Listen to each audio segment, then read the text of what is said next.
Good afternoon, everyone. I really apologize for that technical glitch. Wouldn't you know, a piece of equipment fails just as we get started. Again, I'm very happy to welcome you. For those of you whom it's the morning, good morning. And for those of you in Europe, welcome in your evening. Thank you so much for being here today. We're very grateful to be part of such a vibrant community of committed advocates, supporters, and providers of important services and benefits to the military and veteran community.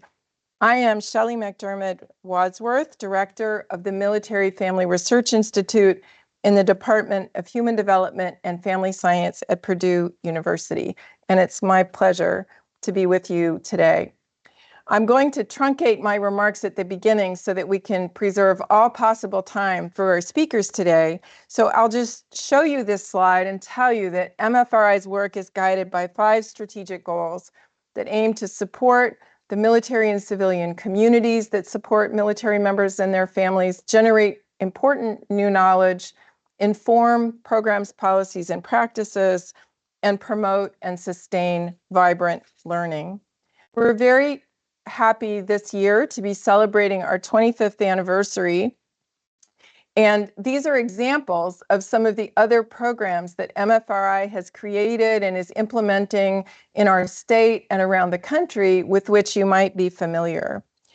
In honor of our 25th anniversary that we're celebrating this year, we invite you to follow us on social media throughout the year, where we're sharing insights and reflections and messages from folks that we have engaged with over that time. Measuring communities' contribution to our good colleagues in the military and veteran community. We want to help you mobilize data for good. Measuring Communities offers you a variety of tools that are free and available for you to use at any time. It includes snapshots of counties, states, congressional districts. It includes charts. It includes maps, and you can make your own maps. And of course, we issue reports as we are doing today. Measuring Communities is a collaborative effort from the beginning to the end. And I want to thank especially the subject matter experts who have contributed to the preparation of this year's report. Every year, we engage matter experts to help advise us about what the headlines in their areas of activity are. Today's agenda is that we will first report findings that we're sharing in this year's report. Katie Walter, Senior Community Outreach Specialist at the Military Family Research Institute, will share those findings. And then we're going to feature Measuring Communities champions.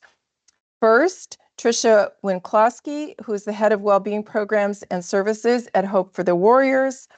And then Michael Fleming, Senior Manager of Community Relations at the Cohen Veterans Network.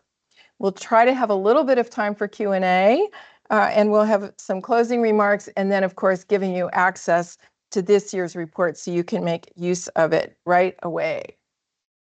I'm going to turn the podium over now to Katie Walter and welcome her to share her insights with us. Thank you so much, Shelley. Thank you all for being here again. Last year, our 2024 Measuring Community Spotlight Report focused on 5 topics, and those 5 topics included demographics, community, financial, housing, and employment. This year, our 2025 Measuring Community Spotlight Report is going to focus on the 5 other topics included in our Measuring Communities online data portal, which includes medical care, behavioral health, legal, K-12 education, and post-secondary education. In today's report launch, I'm going to share just one key finding from each of these 5 sections.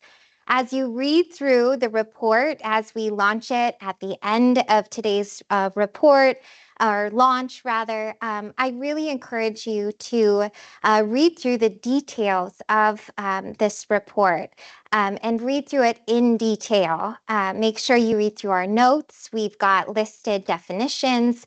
We have asterisks, the notes, citations, sources. You can find exactly where we've compiled some of this data and also where we've mined it potentially from the U.S. Census Bureau. The beauty also of our report is that it marries well with our online data portal called Measuring Communities. Throughout today's launch, at the end, you will get a member ID to use unless you already have a member ID, which I know many of you tuning in do have. And you can find some of these data topics that we talk about throughout today's launch and within the report on the online data tool, again, called Measuring Communities at www.measuringcommunities.org. So now let's get started and we'll dive in. Our first section of the report focuses on medical care. And here's the takeaway that I would share with you all today. Our veteran population with service-connected disabilities and disability ratings is rising across the country. While the overall veteran population declined by about 2 million between 2018 to 2023, more veterans now in 2023 have a service-connected disability rating. The percent also of the veteran population with a service-connected disability rating has grown too. The rising number of veterans with service-connected disabilities often translates to an increased need for care. This rise appears to be due mainly to two things that we've explored in this report. First, a rise in the number of veterans who served during the Gulf War era, and so that's identified as 1990 through present. That includes both pre-9/11 and post-9/11 veteran eras. And this is an era that's consistent with a large number of disabilities per veteran than previous eras. This is something that we've reported on from last year in our last year report coming from the VA. And then a second major thing that may contribute to this rise is an aging veteran population, that as you age, you may be experiencing more or worsening health complications from your time. Many veterans with service-connected disabilities also have a high disability rating, and this number is growing too. This looks at high disability defined as 70% or higher. And this has grown, like I said, by 31% between 2018 to 2023. Many of us who serve the military-connected population are also familiar with suicide rates among the service members and veteran population. The second section of our report explores the behavioral health of military-connected families, which includes service members, veterans, spouses, children, and also our caregivers who serve this population. One of the top findings from this section addresses suicide specifically. According to DoD data, suicide is the leading cause of death among active duty service members, meaning since 2018, self-inflicted deaths have surpassed deaths due to accidents, hostile action, homicide, illness, or terrorist attacks for our active duty service members. In 2023 specifically, 523 service members died by suicide, which includes our National Guardsmen and reservists. The stressors experienced by those who died by suicide include mainly mental health diagnoses and relationship problems, but also administrative or legal issues, workplace issues, financial issues, and experiences of assault, most times sexual assault. Among active duty service members, suicide rates gradually increased from 2011 to 2023, and the highest rate of suicide was among divorced enlisted men under the age of 30. Something also noteworthy is that only about 28% of service members who died by suicide communicated intent for self-harm to mental health staff, a friend, and/or a spouse or partner. While we tend to hear the message to seek help when you're mentally unwell or not doing well, service members report a fear in doing so. Service members have reported worrying that seeking help could impact their security clearance eligibility and possibly end their career altogether. However, research indicates that of 7 million clearance denial or revocation actions between 2012 to 2023, just 178 were related to mental health concerns only. And typically were due to a failure to follow medical guidance or refuse care despite a clear need for it.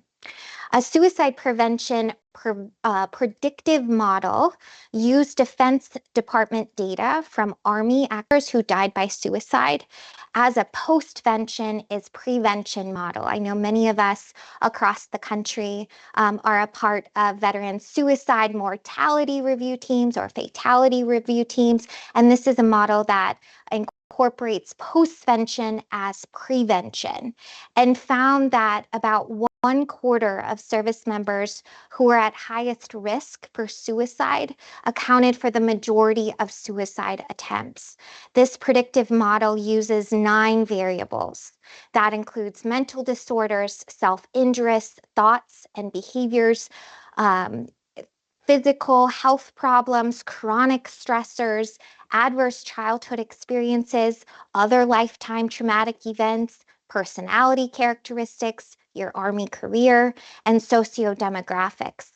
This model then offers professionals like us, right, and others in the field an opportunity to refer these high-risk service members for mental health care, especially in an environment where fear about speaking up about personal mental health issues is prevalent. We as professionals, of course, can work also to foster a culture of help seeking by supporting military suicide prevention initiatives that encourage open dialogue about personal mental health challenges and also destigmatize career repercussions for seeking help. Our next report section discusses legal topics, as of course it applies to the military-connected population.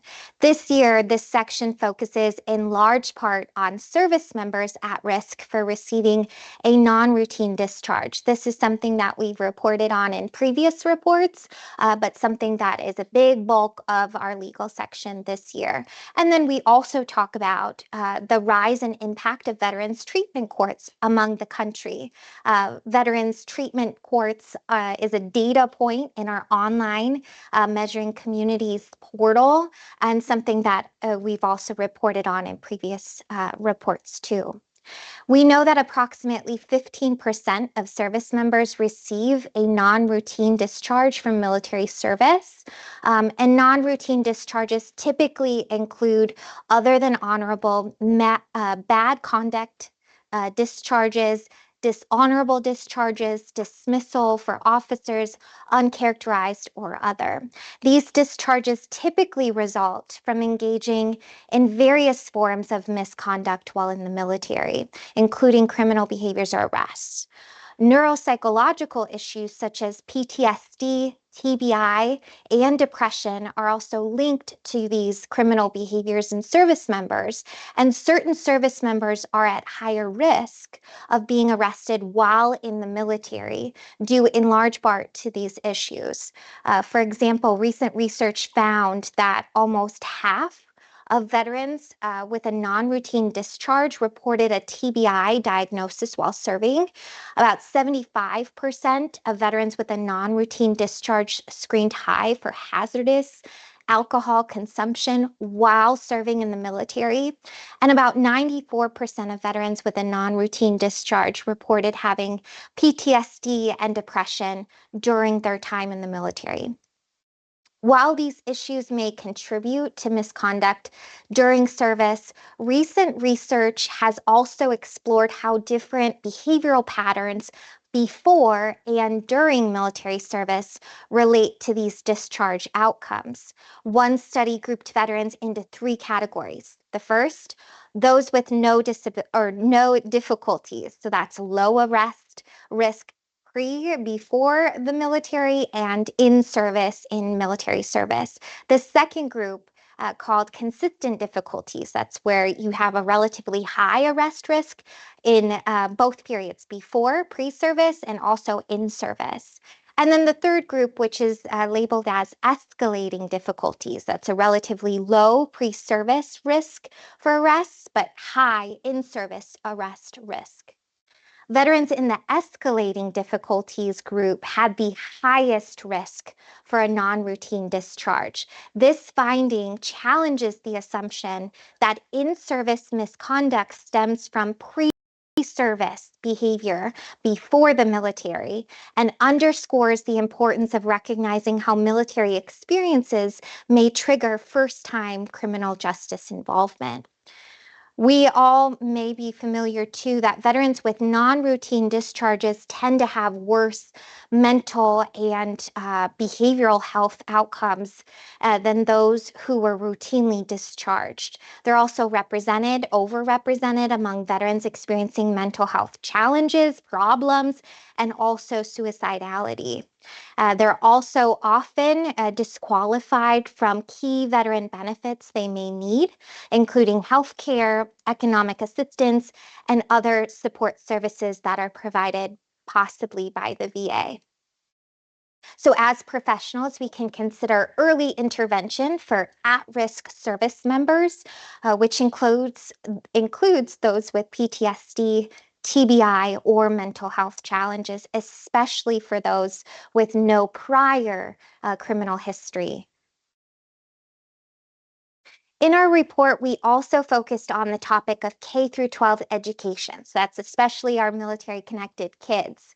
We know that military-connected children experience both good things and some challenges of military life. For example, many children in veteran families serve as caregivers to a parent with a service-connected disability, with our friends at the Elizabeth Dole Foundation estimating that approximately 2.3 million children live with a disabled veteran. While these children gain resilience and an ability to adapt through a variety of different experiences, they also may face increased stress. Data from the National Survey of Children's Health show that children in military or veteran families are more likely to experience family disruptions or instabilities, such as parental divorce, substance misuse, or domestic violence, compared to children in civilian households. However, it's important to note that while military service exposes children to separations and transitions, those experiences alone do not lead to these instabilities. We also know that a child's well-being is directly impacted by the parents' well-being. This isn't necessarily groundbreaking, but something to keep in mind when we think about our military-connected kids. Data from the Millennium Cohort Family Study shows that as stressors increased for military parents, such as deployments, injuries, or frequent relocations, so did the likelihood of children experiencing depression or anxiety. The more stressors a parent faces, the greater the likelihood of their child being diagnosed with depression or anxiety. Children in active duty families appear particularly vulnerable to these experiences, these stressors, or these diagnoses. However, we know that strong family communication can serve as protective factors for the family and may reduce the likelihood of these challenges. Despite the challenges that our military-connected children face, many military-connected children also benefit from some good things like more financial stability and higher rates of continuous health insurance coverage compared to their civilian peers. However, access to care is still something that we talk about in our medical care section of this report because there's still access to care barriers like access to TRICARE providers, frequent relocations, and single parent responsibilities during deployments that may contribute to some of these access issues. One key initiative that we also talk about in the report is something called our Purple Star Schools program. This is a nationwide grassroots initiative that recognizes K through 12 schools across the country that support military-connected kids. They offer counseling services for peer mentorship programs and military family support networks, for example, with our Military Child Education Coalition Forging the Way. As of January 2025, there are nearly 4,000 Purple Star School designated. So that's your elementary, your middle, and high schools in 43 states, which is a growth from 2023. Most notably, also, California recently codified Purple Star schools into state law last year through California Senate Bill 920, using data from the Measuring Communities data portal as well. So as professionals, we can support, of course, parental well-being as a means to also then support our military-connected kids. If we're able to strengthen some well-being initiatives for service members or parents, then we're also able to support kids as well. Our last section of the report focuses on post-secondary education, with a large focus on veterans engaging in higher education and attaining a bachelor's or advanced degree. This is where it becomes really important to make sure that we understand the definitions for some of these things. And when I talk about engagement, I'm looking at some college experience. I'm looking at an associate's degree, a bachelor's degree, or higher degree. And when I'm talking about attainment, I'm looking just at bachelor's or advanced degree attainment. Adjusting for age specifically, exploring the ages of 18 to 54, 75% of the veteran population had engaged in post-secondary programs compared to just 63% of non-veterans. That's a 12 percentage point difference. And when I look at non-veterans, that's including those who had no military service and are also not currently serving. So it omits active duty or selected reserve service members. We know that comparison between veteran and non-veteran populations can be complex, as veterans tend to be older, less racially and ethnically diverse, and more likely to be male. So you'll see that in much of this section, we report rates, but we don't make explicit comparisons for this reason. While veterans were more likely to engage in higher education than non-veterans when adjusting for age, both groups had similar degree attainment rates at approximately 33% for both groups. This suggests that despite a strong enrollment, degree completion may still be a challenge for many veterans, or they may wish to earn an associate's degree only, stopping before attaining a bachelor's or advanced degree. This data is limited. We get our data and mine it from the U.S. Census Bureau, and so there's those two categories. We can't segment out an associate's degree, and we also can't segment out trade or other technical degree programs. Our report also focuses on higher education among 6 veteran subgroups. That includes by sex, male or female, by race and ethnicity, by age, by disability status, by family status, and also by rurality. All of these variables we've chosen for investigation to coincide with a recent research study that was released last year, exploring the outcomes for post 9/11 GI Bill eligible enlisted veterans.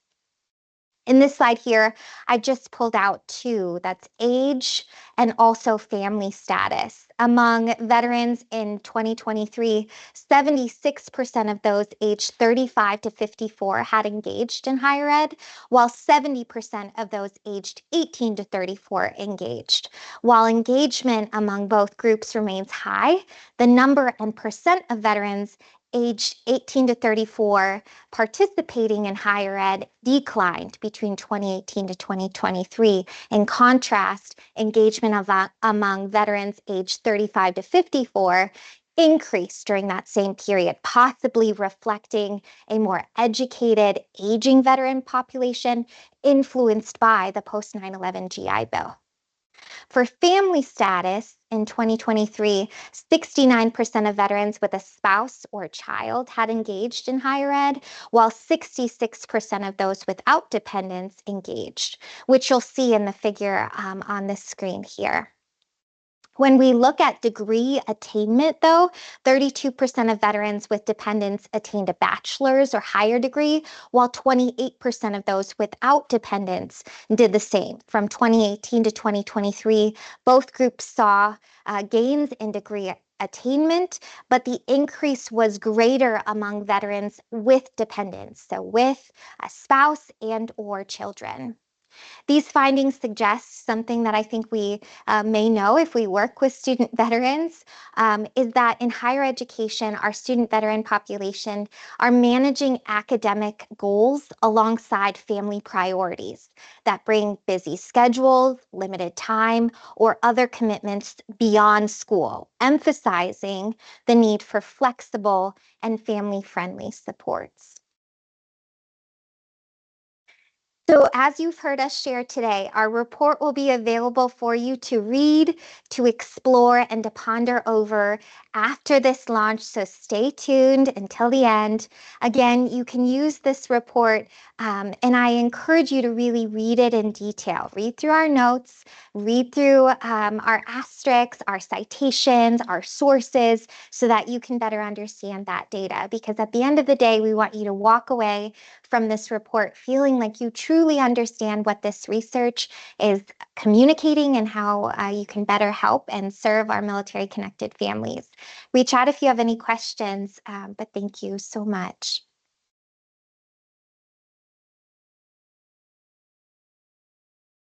I want to thank Katie very much. She makes it seem so easy, but it's certainly not easy to convey such complex information quickly and clearly. So I appreciate her work very, very much. I'm very happy now to welcome our first Measuring Communities champion. Tricia Wenklowski is the Hope for the Warriors Head of Wellbeing Programs and Services. Tricia develops policy and establishes operating procedures to ensure overall quality in the delivery of programmatic services. She also assists with clinical and case management intervention and oversees organizational collaborative work to provide continuity of health and wellness services. Tricia is a clinical art therapist who holds a Master of Science degree in art psychotherapy and has practiced both clinical art therapy and traditional psychotherapy for over 15 years in diverse locations in military and civilian settings. Tricia is a Marine veteran spouse and currently resides in Pittsburgh, Pennsylvania, with her husband and 3 children. As a child of a World War II veteran who suffered a severe traumatic brain injury after his service, Tricia has a deeply held personal interest and professional dedication to helping military families, caregivers, and veterans with recovery, rehabilitation, and transition. Welcome, Tricia. Thank you, Shelley. Thank you, Katie, as well. We are really honored to be a part of the 2025 Measuring Communities Report launch today.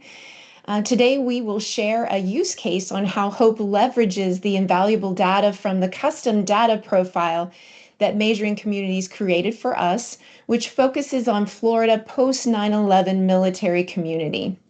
Our goal was to not only utilize MFRI's insights to inform our own data-driven approach, but also to explore how this data can further empower our efforts in supporting this deserving population. Next slide. This tool is already helping us and informing us to where we can find client needs, focus our resources, compare our data, and strengthen our efforts. MFRI's reports provide an invaluable starting point to track change, monitor those needs, and focus resources to increase support for our military-connected communities. Next slide. A little bit about Hope for the Warriors. HOPE's mission and vision since 2006 is to ensure that all members of the post 9/11 military community receive the restorative supports they need to overcome the challenges that impact their health and well-being. We have a reach of all 50 states, all branches of service, all discharge statuses. Since day one, we have focused not only on the military member, but their family, their caregivers, and families of the fallen. We are headquartered in Springfield, Virginia, and have offices also in New York, North Carolina, and Texas. Next slide. Hope believes that whatever their challenges, individuals who are touched by military service can succeed in civilian life by restoring their sense of self, family, and hope. Our programming is grounded in comprehensive well-being model that addresses 6 interconnected domains. This integrated model ensures we meet individuals and families where they are, providing a pathway to hope through growth and well-being. So you can see on our graphic here to the right, we have physical wellness starting at the top at noon, emotional wellness, also mental health, how the mind and body are interconnected, financial wellness, our financial insecurity and freedom, life roles, who we are to others and that brings purpose to one's own life, social support, continuing around the circle at 8 o'clock, having satisfying reciprocal relationships that complements life roles. And then finally, community connection, how we fit into and engage with larger communities. These domains are organized under 3 core pillars that guide our programs and services. So we've paired them up. Strength is our first pillar. We focus on physical and emotional strength and wellness. Stability, our second pillar, addressing financial wellness and life roles. And community, our third pillar, fostering social support and community connection. Hope's well-being model provides a flexible continuum of services that can either stand alone or be a springboard to another domain as appropriate. For example, in 2024, nearly 30% of our 6,800 unique clients served participated in multiple domains of wellness. Next slide. So why the focus on Florida? Our internal data consistently shows Florida as a top state served, making it a priority for our resources and programmatic efforts. For example, our client intake in Florida has seen a significant growth with a 36% increase since 2015 through May current 2025. This aligns with MFRI's data, which underscores why this focus is so crucial. Florida is home to approximately 306,000 post 9/11 veterans, a population that has grown by an impressive 51% since 2016. Florida is not just another state for us, it's a priority state where a significant portion of those we serve reside. In 2024, Florida was consistently one of our top 2 states for clients served. In fact, Florida has been one of our top 3 states since 2015, averaging nearly 10% of our new client population each year. Additionally, among the 10 states that Hope served in 2024, these total states accounted for 64% of all clients served by Hope that year. Florida's consistent presence as a top state for clients served nationally reinforces this strategic importance of our focus here and the relevance of the MFRI Florida specific data in guiding our efforts. These top states often have large veteran populations, significant military installations, or both. Next slide. Here you'll see a 2024 portrait of Hope client. This snapshot helps contextualize MFRI's data and its implications, providing a clear understanding of how our client demographics match up. This portrait reflects the demographics of individuals and families engaged in our programs nationwide, with patterns particularly observed in high service states like Florida. Our client data indicates that, from a branch perspective, the Army is the most represented branch among our clients at 45%, and this is generally reflective of the larger size of the Army compared to other branches in the U.S. military. The distribution across other branches shows Hope's broad reach across military branches. The vast majority of our clients, 73%, are veterans, with a substantial 20% being spouses or caregivers. This highlights our commitment to serving the entire military family unit, recognizing that challenges of service extends beyond the uniform. Service member and veteran injuries. These statistics are incredibly telling. 2/3 of our clients with military service report a physical injury, and similarly, 2/3 report a psychological injury. Over a third report experiencing both. This underscores the profound and often overlapping impacts of service, validating our integrated well-being model that addresses both physical, emotional, and social needs. The largest segment of our clients at 39% falls into the 30 to 39 age group. 57%, more than half, are between 20 to 39 years old, a key period for career and family development. Looking at our veteran clients served nationally since 2022, the average age of veterans served is 38. The MFRI data shows 50% of post 9/11 Florida veterans are between 35 and 54 years. We see nearly even split between male and female clients, with 46% of clients served identifying male and 43% as female, approximately 10% undisclosed or prefer not to report, and less than 1% identify as non-binary. Diversity. The population is also increasingly diverse, with 43% identifying as white or Caucasian, 25% Black African American, and 13% as Hispanic or Latino, and a sweeping 20% self-identifying as other. Our income, significant portion of our clients, 42% report household incomes below $40,000. This underscores the financial challenges many in the military-connected community face, and this data reinforces the need for our financial wellness and critical need programs, which we'll get into in the next couple slides. Next slide.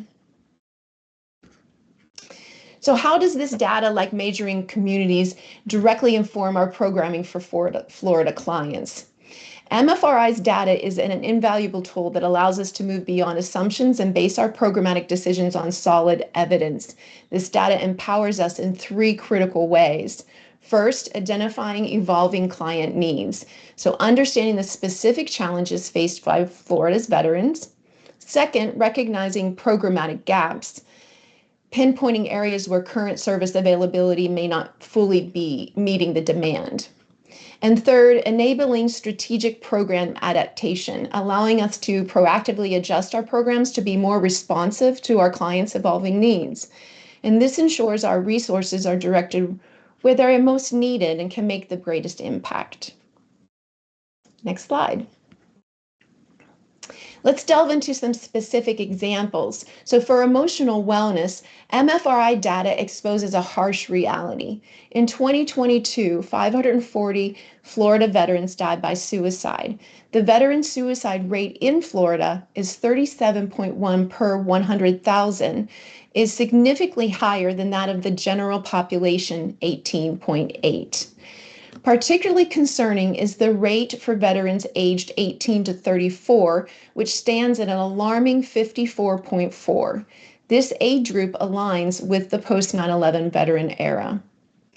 This critical data directly informs the urgency and focus of our emotional wellness programs, including the vital supports offered through our clinical support services. Additionally, all well-being staff members complete annual suicide prevention training. While only a small percentage of our clients initially select mental health as their primary interest, around 2.7% for all clients and 2.9% for veterans, we know the need is often underlying and interconnected with other presenting issues, empowering us to look at our spectrum of services and touch points to identify where we can support connecting clients served in the Florida community through other programmatic areas to then get them to the mental health supports. Additionally, in 2021, we embedded the Columbia Protocol into our intake application so that every individual is screened for suicide risk and provided with appropriate follow-on supports. Next slide. Turning to financial wellness, MFRI data highlights significant challenges. Approximately 6% of Florida's post 9/11 veterans, around 19,500 individuals, live below the poverty line. Furthermore, 9% of post 9/11 veteran households in Florida utilized SNAP benefits in 2023. Our own data from Hope Clients Served nationally shows that approximately 42% have annual household incomes under $40,000. More specifically, for veteran clients, 20.6% report income $25,000 lower, and 26.6% report between $25,000 and $40,000, totaling over $47,000 under $40,000 annually. MFRI also highlights that approximately 13% of households in Florida experience severe housing cost burden, meaning they spend 50% or more of their income on housing. This is even more pronounced in areas like Miami-Dade County, where 25% experience severe housing cost burden. These figures underscore the critical demand for Hope's stability pillar programs, such as our Critical Needs Program, which provides financial assistance for housing, utilities, and other essentials, as well as our financial social work services. This data also reveals where demand and need exist, so we can effectively direct resources and support. Notably, 74% of Hope veterans came to Hope seeking financial assistance as their primary interest. Next slide. While Florida's overall post 9/11 veteran unemployment rate is improving from 7.8% in 2016 to 4.7% in 2023, MFRI data helps us identify specific groups needing more support. Veterans with service-connected disability rating that Katie talked about of 70% or higher face a higher unemployment rate of 6.6%. Post 9/11 veterans with an SCD of 0% also show a 5.5% unemployment rate. Hope's data, which shows that 70% of our veteran clients were not employed at the time of intake, highlights that the clients seeking our services often face more significant employment challenges than the broader veteran population reflected in MFRI data. This insight allows us to tailor our Warriors Compass programming to provide targeted support for clients facing these additional barriers, such as those with significant disabilities or those who have been out of the workforce for extended periods. Next slide. Embracing a family-centric approach. In Florida, MFRI data shows that 42% of post 9/11 veteran households have children under the age of 18. This is significantly higher than the total percentage of veteran households with children in Florida at 17%. Our own data from Hope clients indicates an even higher percentage, with 71% of the post 9/11 veteran households we serve in Florida reporting having children. And this is consistent with our national data for all military family members or military members and veterans we serve at 71% report having children. This highlights the absolute necessary for family-focused support, guiding our programming across all areas, from financial assistance that stabilizes the home environment to wellness activities that can include the whole family. It also helps us identify additional opportunities to assist military-connected clients in Florida seeking services, ensuring that the needs of spouses, caregivers, and children are considered and addressed. Next slide. MFRI data doesn't just inform our internal programming, it also helps shape our strategy for regional resources and collaboration in Florida with our strategic alliances. Understanding the specific needs highlighted by the data, be it mental health, financial instability, or employment challenges for specific veteran groups, the data allows us to engage more effectively with local partners. We are proud members of Florida's Governor Challenge to prevent suicide among service member veterans and their families, and we collaborate with vital organizations like Gold Star Family Florida and Wounded Warrior Project Blue Star Families in Tampa. Next slide. I'll close out with how securing this information is really helpful to us. Utilizing the data to inform our statistics clearly illustrates our needs there. It also helps us to identify acute needs, addressing documented challenges for funding, as well as being able to support us in our outcomes through our adjusting how we adjust our application questions, etc. Next slide. Next slide. All right. We recognize this is a significant value add that MFRI provides to organizations like ours. By consolidating critical data, this report generates measurable cost savings for us, reducing the time, financial resources, and staff hours typically required for independent data collection and analysis. And as a result, we can strategically allocate resources toward direct client services, maximizing our impact. Next slide. Much thank you to Measuring Community Spotlight. Last slide to my team. Thank you so much for assisting in pulling all this together.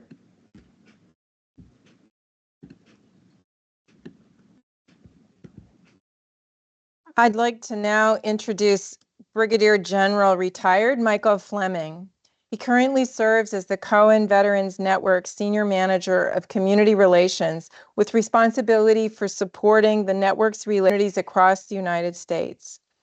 Mike previously served as Outreach Director for the Stephen A. Cohen Military Family Clinic at Centerstone in Jacksonville. He also served as the Senior Vice President of University Relations and Development for Jacksonville University with responsibility for developing relationships with key government, military, and community leaders. He was a career military officer with over 30 years of service, including 9 years of service in the U.S. Marine Corps and 27 years in the Army National Guard, where he ultimately retired as a brigadier general. General Fleming holds a Bachelor of Science degree from Jacksonville State University, a Master of Business Administration degree from the University of North Florida, a Master of Arts from the United States Naval War College. He served as a Congressional Fellow, National Security Fellow at Harvard University, and Foreign Affairs Fellow at Johns Hopkins University. Welcome, General Fleming. So much for that introduction, and it's a true honor to be here to support the partnership that we have developed at Cohen Veterans Network and Measuring Communities. I'd like to take you through our network structure to show you kind of who we are as a network, and then also how we both need and leverage data, and particularly how we utilize the Measuring Communities data. So next slide, please. This is an overview. The Cohen Veterans Network provides outpatient mental health care for active duty personnel, National Guard and Reserve, post 9/11 veterans, and all military families. And two of the key aspects of that accessible, our goal is when a potential client calls, that within 2 weeks, that client is actually seeing a clinician. And the one on the right is also very important. We also want high quality. So if you think about where we put our clinics, it's very important to have the data for that. And where evidence-based practice is what we utilize to treat these mental health conditions. Next slide. In the history, it was founded in 2016 by Stephen A. Cohen. Mr. Cohen is a hedge fund philanthropist whose son had been in the Marine Corps. And when he asked his son what he could do to honor his son's service when he got out, Mr. Cohen's son talked about the need for veterans and mental health support. So Mr. Cohen founded the Cohen Veterans Network. He's invested almost $500 million to create this, and it's really tremendous. You'll see we have 22 clinics, and it started from really an idea, and it's grown through the great work of multiple partners across the United States. Next slide, please. And this is who we serve. On the left-hand side, obviously, it's the military affiliated personnel. Like I said, we've expanded it to active duty personnel, the actively serving both in the National Guard and Reserve, and the post 9/11 veterans. Interestingly, one of the things we do, we believe if a person has served 1 day in the military, he or she is eligible for care at Cohen Veterans Network at our clinics. And one of the things you heard Katie kind of talk about is that if you have a other than honorable or a bad discharge, it can absolutely affect the benefits that the VA and other organizations may be able to provide to that service member. And so we see the characterization of discharge as immaterial to us. So we see the people with including other than honorable discharges. On the right-hand side, we also see family members because we think it's very important to take a holistic approach to the needs of the mental health of the veteran or the active duty or the guardsman or reservist. And so one of the key things we do, the far right, it's we let the clients define his or her family. We feel like that's very important because there are sometimes you can be in a relationship, could be a boyfriend or a girlfriend, could be a blood relative, could be a neighbor. That has been very influential and you consider part of your family as one of our clients. And then what happens is what's that veteran determines and says that an individual is part of their family, then that individual becomes eligible for all services that we provide. Next slide, please. And this is where we're located.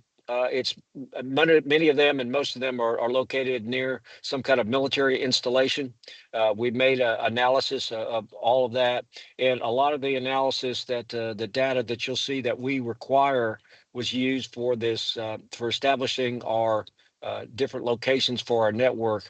One of the things we're always looking for new opportunities and new places where we can expand our services.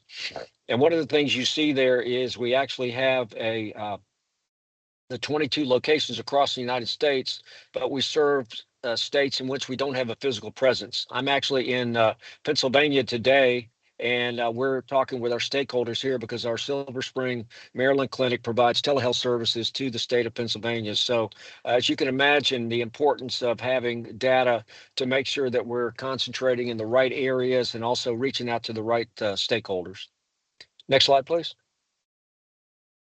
And this is the clients that we served. On the left-hand side, these would be the overall clients that we serve, and it's 55%, 45% there. So it's almost half and half, both the uniform personnel, whether they be veterans or actively serving. And you see there 45% are the family members, and then 17%, almost 20% are children. So we see clients as young as 3 or 4 years old up to whatever age that the veterans would be. And on the right-hand side, two things are I think are very important. One is that the ratio of females in the military, I think, is between 16 and 18%, but we see almost a third of our veteran clients or military clients are females. We really feel like that's very important to make sure we're addressing the needs of female veterans. And then the one I briefly mentioned before about the discharge with the other non-honorable status, about 10% of our clients fit in that category. As a military veteran, what I've seen and many of you seen in the different reports is that perhaps if someone had been encouraged during the time they were in the military to seek mental health assistance, perhaps that problem that led to a bad discharge would not have occurred. I use the term, at least the time I was in the military, 30 plus years, you were almost radioactive if you talked about mental health. Physical health was always part of it, but perhaps we didn't encourage our service members to seek assistance. But we're very proud that what we're doing, we do the great work with the female veterans. And again, our 10% of our clients were discharged with other than honorable status. Next slide. And then one of the things we do, commitment to eliminate barriers. Some of them, all post 9/11 veterans are eligible for care, as I said before. I talked about 1 day of service, you're eligible for care, and I also talked characterization and discharge. Talked previously about the client, they find his or her family. One of the things too is no financial barriers. We ask clients about their insurance. We want to use that for sustainment purposes. But if a client can't afford a copay or pay the fees, then we can waive the fees. We really feel like we want to eliminate barriers. Our referral process is easy, except for active duty personnel. They need a TRICARE referral. And then the last two to me are very, very important. We only see military affiliated clients. So our understanding of the impact of the military experience, our military cultural competency, from the front desk person to our office manager to our clinicians, is very, very big and continually being refreshed because what we do. Because quite often it's difficult for a veteran or a service member to get a they seek mental health, finding someone who understands the military experience, and we do that. And the last thing is also very important is we have case managers in each one of our clinics because we recognize we're part of a bigger ecosystem in assisting that veteran or that military family or that active duty member. We do what we do very well, outpatient mental health care very well. But sometimes someone needs additional care. Someone might need support from a employment standpoint or maybe housing, and that's where our case managers are essential. Next slide, please. And then I wanted to go, before I go specifically about how we use the data, to talk about how we're set up. And so what we have, the Cohen Veterans Network is truly a network of 22 clinics, but each one of the clinic is operated by an independent healthcare company under a franchise model. In fact, Hope for the Warriors, who Tricia just briefed, is responsible for our operating partner in Jacksonville, North Carolina, near Camp Lejeune. And so we have, different partners, 15 or 16 different partners, but each one of them needs some kind of data. And most of them don't necessarily have a big data demographic for military personnel. The second one, we need to know what the trends are, because each one of our states, you'll see down there, next slide is we can provide telehealth across every one of the states that we serve. I'm sorry, go back to the previous slide. Yeah, so the telehealth, we can provide the telehealth across the states where our clinics are physically located. Plus, quite often we provide telehealth services to the adjoining states. So the second bullet there, we need to understand what the trends are. There's different changes sometimes from the veteran population or one of the other populations. And then we track, how we can impact people's lives. We call it back to better. And we analyze that through what we call episodes of care, or how many clients that we see. And so we're always trying to continue our growth because we want to help as many people as we can. And by being able to understand data allows us to concentrate our efforts in specific areas. And again, the next slide I talked about, our operating partners don't necessarily have a big data analysis component where they can do that. And so they look to us at the network to provide and help with data. And then additionally, the last one is we're always looking for new opportunities for growth of both our existing clinics. In other words, where can our clinics serve more also, and new clinics. And so next slide. And so these are the data requirements, and all of these obviously make sense for these. I won't go through all of them, but the different demographic aspects of that, all of these military affiliated clients are very, very important, between active duty, National Guard, and Reserve, and veterans, with that. So, we want to look, particularly as we look across our states, maybe to do a little bit more with telehealth, is where are the number of reservists? Where do we have National Guard installations? Obviously, active duty installations. So all those are very important. The raw data is important, but the last couple of bullets are very, very important. What do you do with that data? And Tricia did a great job of talking about how Measuring Communities helps Hope for the Warriors, not only with the raw data, but an analysis of it, which allows us then at Cohen Veterans Network to do an analysis of our own from there. Next slide, please. So one of the places that we're looking is in Kansas at near Fort Riley. We have a partner who's looking at that, so we're exploring that. So I got with Katie and gave her some requirements. We went through a list, which I have at the end, of the various data points that we would wanted to know about, not only for the Fort Riley area, but the other two big bases in Kansas, McConnell Air Force Base and Fort Leavenworth, plus the entire state of Kansas, because I indicated we have the ability to provide telehealth across our states that we serve. And then I think most during COVID and even now, I think the amount of telehealth is really increased. It's significantly increased within our network.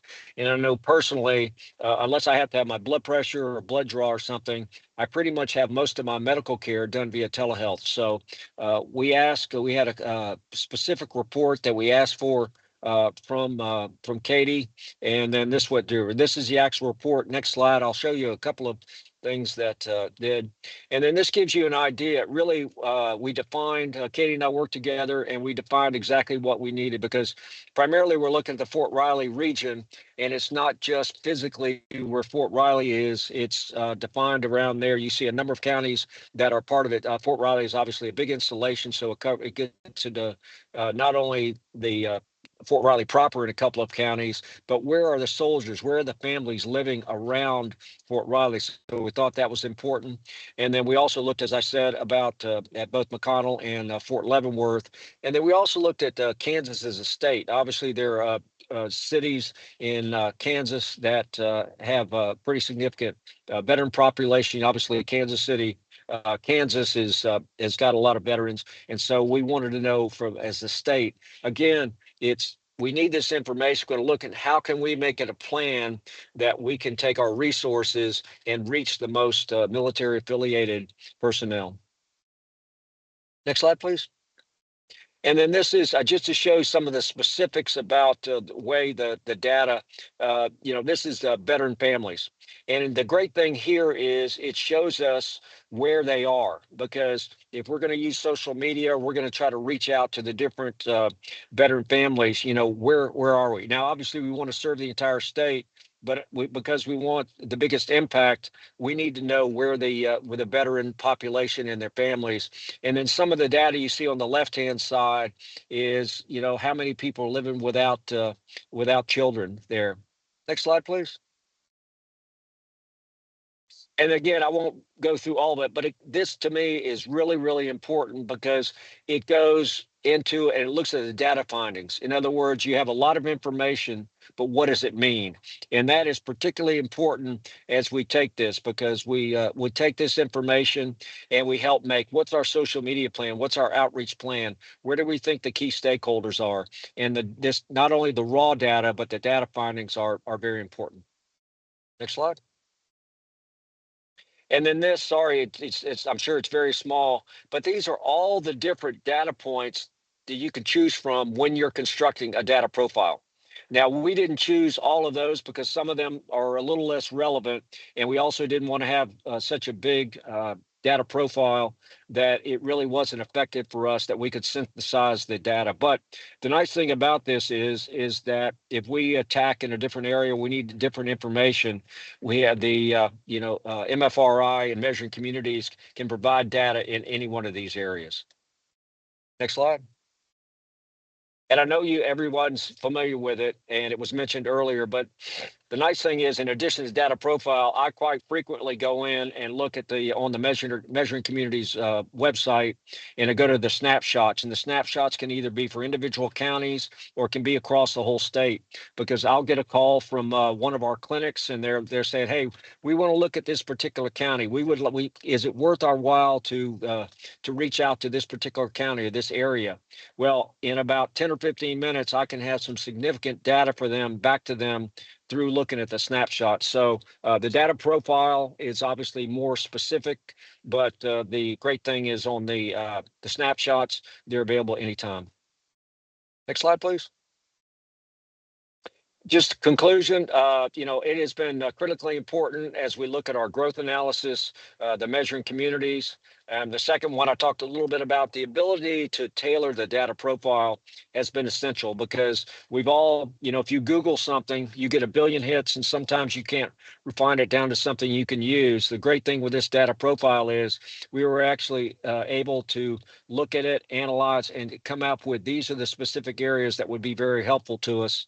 And the last one is, that's my personal recommendation. If you need military and veteran demographic data, MFRI has been tremendous and very responsive to everything that we've asked for.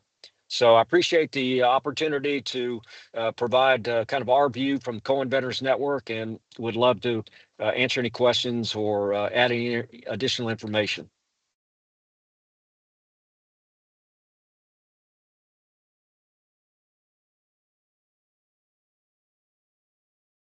Thank you so very much. I'm so grateful to both of our guests today, Tricia and Michael, and their organizations for what they've shared. And in case you don't know how it was that they came to be champions, they accepted our Champions Challenge a year ago. We offered them some specialized support in using data in the site and walked alongside them as they did so. And then, of course, they're sharing their stories with you today, because we know that lots of organizations and professionals in communities get told that they're supposed to use data, but it's not always clear how that can happen or how they can make decisions based on data. So I so appreciate these two organizations for taking on the challenge and sharing their story with all of you. So maybe that can give you some ideas about how you can mobilize data for good in your region. We are issuing another champion challenge. So if you would like to be considered to be a champion for next year and get some assistance in using Measuring Communities data to support you in your work, I hope that you will reach out to us, and we will we'll choose some champions for the coming year.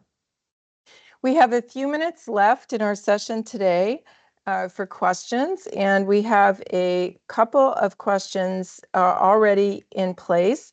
One questioner would like to know from Mike what some of the criteria to start a clinic are. They would like to spread the word throughout their networks so that maybe you can get some more ideas about places to put clinics. Great question. The key elements of that are what is the size of the veteran population? And then also, are there active duty military installations around that particular community? We did the analysis there. You saw the 22 clinics that we already have, and as I indicated, we're looking in the Kansas area, and then obviously part of it also is the National Guard and Reserve, because I kind of lump the both active duty personnel, National Guard and Reserve are all obviously currently serving members, and then they look at the veteran population, and then we look at obviously are there military families. Obviously, with both of those, you would have military families. So those are the primary demographics that we look at. Great, thank you so much. Another question asks how the data are categorized relative to the active and reserve components, and I can answer that question. We do have those counts separately down to county level in most cases, and so you can look up geographic areas that interest you, and in most cases you'll be able to see separate counts for active and reserve component service members. We have another question for Mike, which is, are there plans to expand the telehealth services via Cohen? Yeah, that's a great question. You saw the map where we're covering, and we're always looking for new opportunities. One of the things we're very fortunate to have great operating partners that allow us to do that. So, we're constantly analyzing that to see if we can have a telehealth. And again, I've been convinced of personally the importance of telehealth, and there are many studies that show telehealth just have the same efficacy as a in person. So we're always looking for opportunities. That's obviously well above my positions. It's really our board of directors. Dr. Anthony Hassan is our CEO, is the really one driving that. But we're constantly evaluating every aspect of our operation, and we're looking for opportunities for expansion in the right situation. Thank you. I would be remiss as the director of MFRI if I did not mention that MFRI also is a partner in an initiative you may have heard about in your parts of the country called STAR Behavioral Health Providers. And SBHP is aimed at training community-based providers to be better prepared to serve military-connected people. It doesn't offer what Cohen does in the sense that it doesn't cover the costs of treatment, but for people who need care and are out of reach of opportunities like Cohen clinics, SBHP may offer another option, and there's a directory where anyone can look up providers and their training by geographic location. I'd like to ask a question of Tricia, and I wanted to know, Tricia, you talked a lot about internal data that you gather and external data and how you fold them together in a really very graceful way. Can you say a little bit more about how you handle data internally? Like how do you embed data collection or evaluation into your day-to-day operations? Absolutely. That's been an evolution over the years with a variety of different CRMs that we finally landed on and have embedded our intake application. It's an online application available 24/7, and then a process of bringing those in. And so a lot of our data is sourced from that initial program or application. And then from there, we also collect data and information through various forms that are also embedded into our programmatic work, where we have even about 2 years ago, we digitized our budget for financial wellness. So we're collecting data there specifically on SNAP benefits, et cetera, income, et cetera there. And then obviously outcomes, pre and post surveys per program are also things that we're able to embed there. And so we're collecting all of that, and the team that helps to collate that information, we conduct those evaluations from an outputs and an outcomes on a quarterly basis, and then aggregate that and continue to evaluate that information and what it's really telling us, both from a client voice, what they're experiencing, as well as what we're providing, and if we can make adjustments there. What was a really cool aspect of working with Katie, working with you all, is we got to see the veracity of our data. Basically, knowing that there are certain areas that we were collecting information that, we're like, okay, we're on par. And then other areas where those gaps are like, okay, we could probably do a better job and maybe ask this question differently or provide a different way of categorizing the information that gives us a little bit more granular, a little bit more information, so that we can look at that a little bit further from a needs-based or from a programmatic base. So that was really an aha moment for our team as well. Thank you so much for such a thoughtful answer. It's so hard to get people to complete forms and do things these days. And so I think solutions that really embed that information gathering as much as possible into the DNA of offering programs and services can be very effective. So I really admire the thoroughness and the thoughtfulness that you have used to try to construct your system.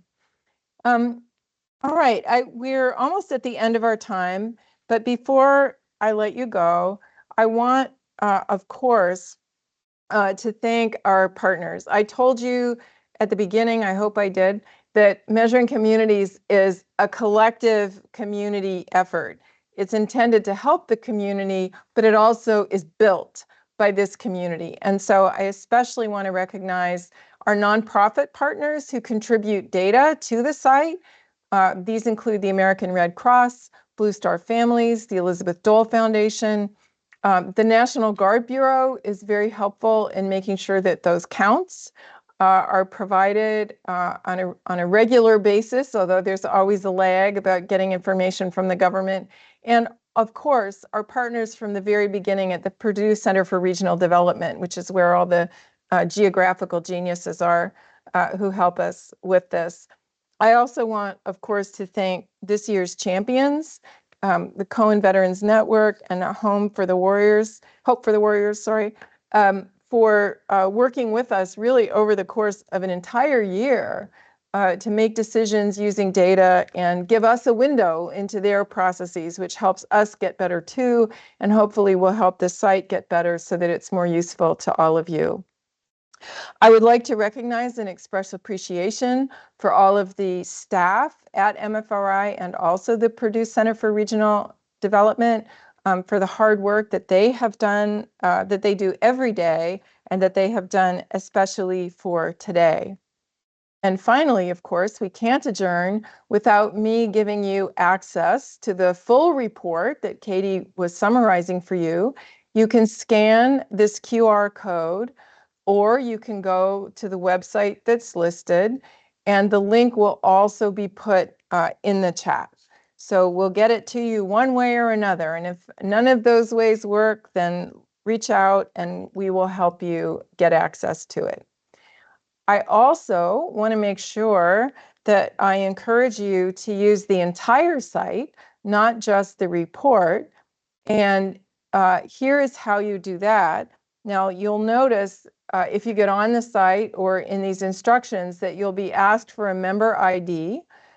You may already have one, but if you don't, you can just use report 25, report followed by the digits 25, and that will get you in. And we can reach out to you also to get you an ID for your organization so that you can all use it. And we're not intending to put big barriers to use. We're just trying to do a good job of being accountable to our funders who make it possible for us to do this. We are so grateful for your interest in trying to make good evidence-based decisions to guide your work to support members of the military and veteran community, and of course, the families that go along with those who serve. We are glad to be part of this community, and we're happy to use our position at a university to try to support all of you in your work, especially those of you who are on the front lines in communities, which we are not in the same way that you are. So I hope you'll consider us a resource, that you'll reach out to us. We will help you when we can. We'll try to point you in another direction if we can't. And we always welcome new ideas about things that you would like to see on the site or functionality that would help you in your work.